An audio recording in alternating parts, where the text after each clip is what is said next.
Good morning, students. Today's topic is cell reference and its types.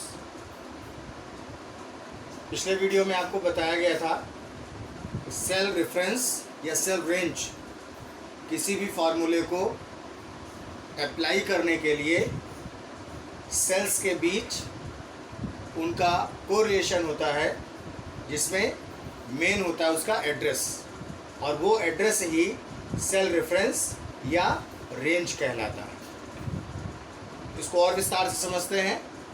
Cell reference is the cell address present in the formula. Cell reference वास्तव में cell address के अंतर्गत जो फार्मूले में use किया जाता है, वहाँ पर सेल एड्रेस जो भी यूज़ किया जा रहा है वो फार्मूले का हिस्सा होता है, उसे ही सेल रेफरेंस कहते हैं। फॉर एग्जांपल, उदाहरण के लिए ले लीजिए A4। A4 अगर हम लेते हैं तो इसका मतलब है here A denotes the column name.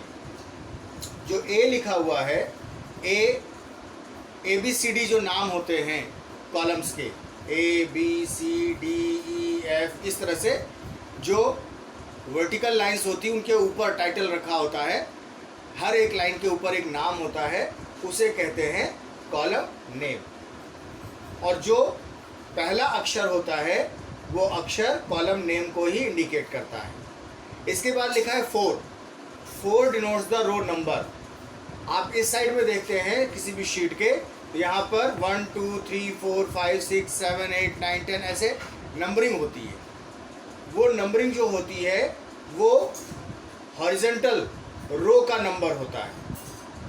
तो A column multiplied by row number, इन दोनों के मिलने से सेल एड्रेस बनता है, और वही सेल एड्रेस रेफरेंस के काम में आता है। तो A4 का मतलब होता है A कॉलम नेम और 4th उसकी रो, ये रो नंबर होता है। There are 3 kinds of cell references. जो फार्मूले में हम लोग यूज़ करते हैं उससे मुख्य रूप से 3 प्रकार के सेल रेफरेंस यूज़ किए जाते हैं, जिससे पहला है रिलेटिव रेफरेंस। रिलेटिव रेफरेंस का एक ये उदाहरण है, इक्वल्स टू फार्मूले का स्टार्टिंग पॉइंट होता है, आपको पता है। इसके बाद सम लिखा गया, इसके बाद आप रेंज देखेंगे इस तरह से C3 कोलन और C11। C3 से C11 के बीच में जितने भी पॉइंट्स हैं या जितने भी सेल्स हैं उन सब का सम मालूम करना है, ये रिलेटिव रेफरेंस है। आगे और इसे विस्तार से बताया जाएगा। आगे देखिए एब्सोल्यूट रेफरेंस। एब्सोल्यूट रेफरेंस में देखिए इक्वल्स टू साइन लगता है, और इसके बाद ये चेंज होता है, डॉलर साइन आ जाता है, डॉलर साइन, और ये सेल नेम जो आपका कॉलम नेम होता है उसका नेम हो जाता है, कॉलम नेम डाल दिया गया, एंड डॉलर साइन, और फिर ये सेल का एड्रेस 1, ये रो हो गया, मतलब कॉलम नेम और सेल एड्रेस का रो नेम, रो नंबर। इसी प्रकार से प्लस का साइन लगाया गया, डॉलर साइन के साथ फिर से एक बार वैसे ही दोनों को लिखा गया, कॉलम नेम और रो नंबर, और डॉलर साइन दोनों में कॉमन। जब डॉलर साइन के साथ, जब दोनों साइड डॉलर साइन लगा रहता है और डॉलर साइन के बीच में ये नंबर लिखा रहता है जो कॉलम नेम होता है, तो इसे पहचान लेना चाहिए कि ये एब्सोल्यूट रेफरेंस है। अब इसका यूज़ क्यों और कैसे किया जाता है आगे विस्तार से समझेंगे। तीसरा आ रहा है मिक्स्ड रेफरेंस। मिक्स्ड रेफरेंस में देखें दोनों ही चीज़ें हैं, dollar sign B1, B column name, row number dollar sign के साथ लिखा हुआ है, प्लस B डॉलर साइन। यहाँ पर देखेंगे डॉलर साइन पहले है, B बाद में है, यहाँ पर डॉलर साइन बीच में है, B पहले, और इसके बाद रो नंबर दिया गया। तो ये मिक्स्ड रेफरेंस है, मतलब दोनों ही प्रकार के, ये नंबर नेम कॉलम के साथ, नंबर नेम डॉलर साइन के साथ, दोनों ही तरह से यूज़ किया जा रहा है, इसलिए मिक्स्ड रेफरेंस है। तो तो अब रिलेटिव रेफरेंस क्या है और कैसे यूज किया जाता है, क्यों यूज किया जाता है, इसको विस्तार से समझते हैं।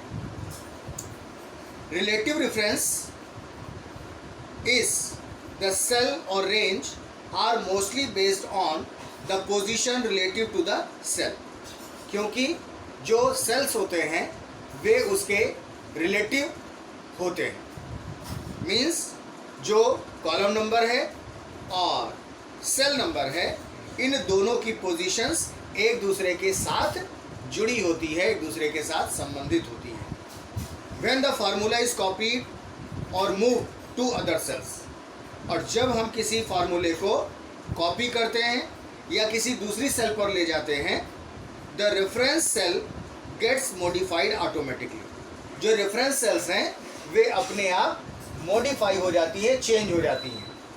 जैसे उदाहरण के लिए हम लोग जैसे C3 ले रहे हैं और C11 ले रहे हैं, इसकी जगह पर हम C4, C5 या C9 भी ले सकते हैं और इसके भी सेल को चेंज कर सकते हैं। तो इनके बीच का जो कोरिलेशन है वो ऑटोमेटिकली चेंज होता जाएगा, रिलेटिवली चेंज होता जाएगा, ये कह सकते हैं रिलेटिवली चेंज हो जाएगा, इसलिए इसको रिलेटिव रेफरेंस कहा जाता है। ये ऑटोमेटिकली चेंज होते हैं।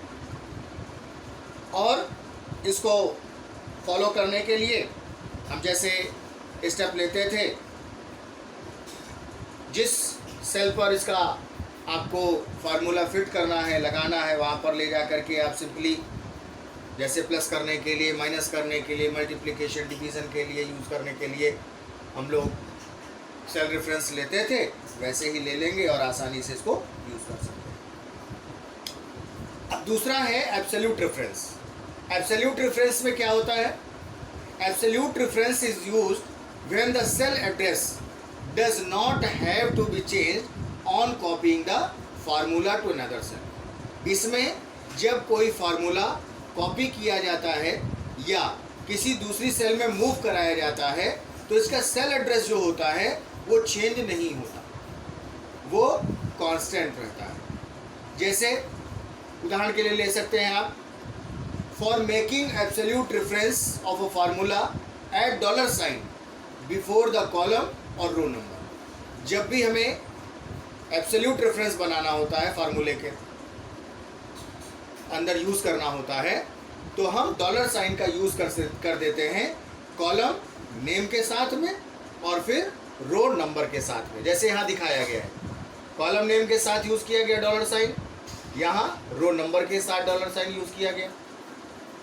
इस प्रकार से इसको हम यूज़ कर लेते हैं। तो इसका मतलब ये होता है कि जब भी हम ये डाटा किसी एक जगह से दूसरी जगह पर ले जाएंगे, कॉपी करेंगे या मूव करेंगे, तो ये चेंज नहीं होगा। और ये खास जगहों पर यूज़ किया जाता है। जैसे मान लीजिए, आगे उदाहरण में हम समझ सकते हैं कि हम किसी डाटा के अंतर्गत जो हमारे परसेंटेज हैं किसी भी एक्चुअल एक्सपेंसेस के या एक्चुअल इंक्रीमेंट के, उसे कांस्टेंट रखना चाहते हैं। तो मान लीजिए 12% हमने सेट किया हुआ है, या कहीं interest, rate of interest set किया जाता है, 14% रखा गया या 18% रखा गया, या कहीं कमीशन हमने सेट किया है, वहाँ पर हमारा ये सेट हो सकता है। तो ऐसी कंडीशंस में जहाँ पर वो परसेंटेज या कोई फील्ड हमारी चेंज नहीं होने वाली, तो वहाँ पर हम इस डॉलर साइन का यूज़ कर लेते हैं, जिससे कि एब्सोल्यूट रेफरेंस में हमारा ये वैल्यूएशन चेंज नहीं होता है। हम अपने फार्मूले को कहीं भी एक जगह से दूसरी जगह कॉपी करें, उसके रेफरेंसेस चेंज नहीं होते। तो इस तरह की जगहों पर हम इसका एब्सोल्यूट रेफरेंस का यूज़ करते हैं। अब थर्ड आ रहा है मिक्स्ड रेफरेंस। मिक्स्ड रेफरेंस में देखेंगे, mixed reference is the combination of relative and absolute reference. इसमें रिलेटिव और एब्सोल्यूट रेफरेंस दोनों का कॉम्बिनेशन होता है, माने दोनों ही चीज़ें होती हैं। In this either the row और column has to be fixed. इसमें या तो कॉलम नेम या रो नंबर, दोनों में से कोई एक चीज़ कांस्टेंट कर दी जाती है। इसमें जैसे यहाँ पर ये कॉलम नेम को कांस्टेंट किया गया है, डॉलर साइन का यूज़ किया गया, और यहाँ पर रो नंबर को कांस्टेंट किया गया, उसके सामने डॉलर साइन का यूज किया गया। माने जिसे हमें कांस्टेंट रखना है उसके ठीक पहले हमें डॉलर साइन यूज करना होगा। यहाँ पर कॉलम नेम को कांस्टेंट किया गया है, इसको चेंज नहीं रखना है, इसमें चेंजमेंट नहीं होना चाहिए, तो एब्सोल्यूट रेफरेंस हो जाता है। एब्सोल्यूट रेफरेंस के लिए इसको यूज कर दिया गया, और यहाँ पर एब्सोल्यूट रेफरेंस यूज किया गया रो नंबर में। तो इसमें दोनों ही चीजें आ गई, एक साइड से इसको हम कांस्टेंट रखेंगे, एक साइड से नंबर रो को कांस्टेंट रखेंगे। इस प्रकार से अगर यूज करते हैं तो ये मिक्स्ड रेफरेंस का एक एग्जांपल होता है। इसे भी अपनी जरूरत के मुताबिक जो एक्चुअल डाटा होता है वहां से हम इसको यूज कर सकते हैं और आसानी से प्रयोग कर सकते हैं। अब इसके आगे जो नेक्स्ट वीडियोस होंगे उसमें हम लोग सेल रेफरेंस दूसरे वर्कशीट के साथ कैसे यूज़ करते हैं, इसमें शीट टैब के नेम कैसे चेंज किए जाते हैं, मॉडिफिकेशन कैसे होता है शीट टैब में, ये सारी चीज़ें हम लोग नेक्स्ट वीडियोस में सीखेंगे। थैंक यू, धन्यवाद।